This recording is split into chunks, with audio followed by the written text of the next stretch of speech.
Викендово кочење на локацијата во населбата Текешински Лозија се одржа традиционалниот кочански панаѓур. Во организација на комуналното јавно претпријатие Водовод, оваа локација беше пренаменета во забавен и продолжен простор на кој годинава беше регистрирана огромна фреквенција на сообраќај како и моторни возила, така и од пешаци.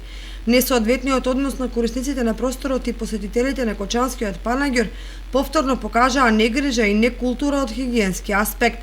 По завршувањето на настанот и на повлекувањето на тезгите и заменувањето на граѓаните, останаа огромни количини смет, главно најлонски кеси, картонски кутии, хартија, кој некаде го оневозможува и движењето на автомобилите по улицата Скопска и покрај садовите за собирање комунален смет, што ги постави комуналното јавно претпријатие Водовод заради количински изголемената продукција на отпад, состојбата остана традиционално неизменета.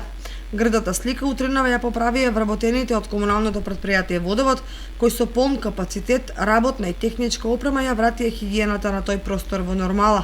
Според информациите на одговорните во ова претпријатие за рачистување на овој простор, беа ставени во функција 2 трактора, 4 камиона, 12 комунални хигиеничари и друг технички персонал, кој до пладне го собираа ѓубриштето оставено по кочанскиот панаѓур.